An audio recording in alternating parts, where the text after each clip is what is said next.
Seja bem-vindo então à nossa aula de introdução aos 5 solas, a esse tema tão importante. Quero falar um pouco para você do surgimento dos 5 solas e por que estamos olhando esse tema hoje, né? Dando uma atenção para esses temas hoje.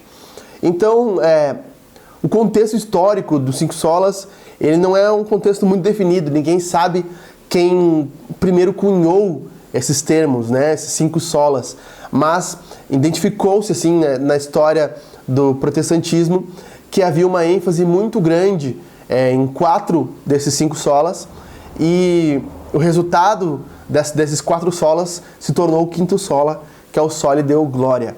Mas ninguém nunca pôde dizer assim quem foi o primeiro que cunhou assim essa expressão 5 solas. Nós sabemos que Lutero, por exemplo, dava muita ênfase à questão da escritura, né? E a famosa frase dele, que a menos que a escritura mostre que eu estou errado, eu não vou negar aquilo que eu escrevi, diante da Dieta de Worms, né? Diante desse confronto que ele teve com os papistas, ele se manteve de pé. O que a gente sabe é que as 5 solas, elas são uma forma de grito de guerra, de revolução contra aquilo que o papado, a Igreja Católica, estava fazendo. O que nós víamos, por exemplo, é que a autoridade estava delegada não à Bíblia, como temos infelizmente ainda hoje na Igreja Católica Romana, que a autoridade não é a Escritura, mas na Igreja Católica há um tripé de autoridade, né? A tradição, o Papa e a Bíblia.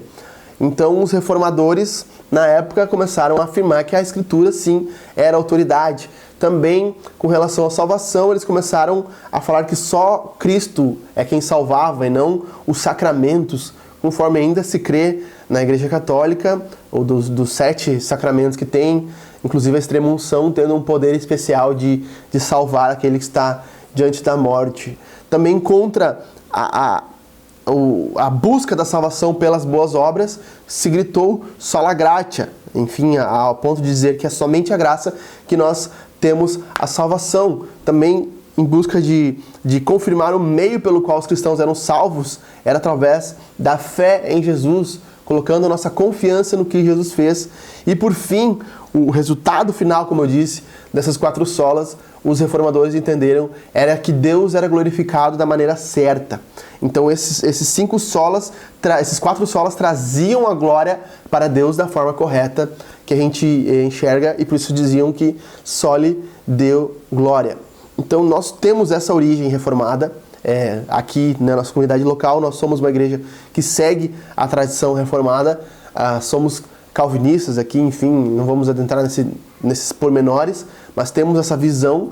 Então, por sermos uma igreja reformada, nós abraçamos sim os 5 solas aqui na igreja, e também eu, particularmente como cristão, entendo que esses 5 solas são a forma que a Bíblia pode ser sintetizada numa ideia de cosmovisão da salvação, de como as coisas acontecem.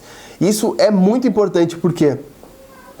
Porque em nossos tempos nós não vivemos mais debaixo da opressão romana como viviam os reformadores. Então, em nosso tempo, não é mais o Papa quem define a autoridade.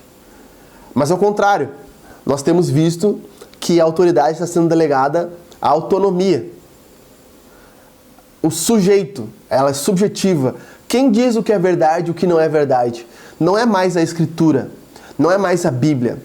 Se tornou o sujeito, se tornou a cultura, se tornou o blogueiro, a pessoa que tem autoridade nas redes sociais. Ela é quem define o que é correto e o que é errado. O Twitter está aí para comprovar a nossa teoria. No Twitter nós temos aí mais de 10 milhões de verdades sendo propagadas por hora, né? Então temos essa definição de verdade deturpada pelos nossos dias. Então é importante nós afirmarmos que a Escritura é o único meio de obtermos o conhecimento da verdade. Ela é a autoridade para os nossos dias. E da mesma forma, a salvação tem sido delegada às boas obras. A salvação tem sido delegada a uma experiência escatológica através de políticas, através de meios sociais, enfim, todo o módulo, todo o solo que nós estamos vendo aqui, nós vamos perceber como a nossa cultura tirou da Igreja Católica Romana, que era de fato a autoridade naquela época, e jogou em outro ponto, e os cristãos abraçaram isso e têm abraçado.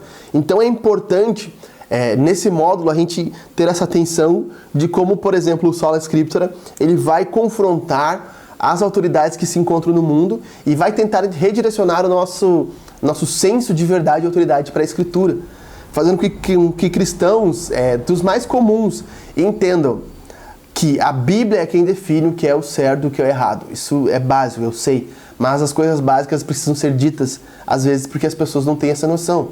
Então vamos ir avançando, aula a aula, esse tema a gente vai aprendendo junto, e eu quero te convidar para a próxima aula, que se chama Sola Autoridade Sou Eu, onde eu quero falar um pouco sobre isso, como na nossa cultura o eu, o ego, se tornou a autoridade. Te vejo na próxima aula.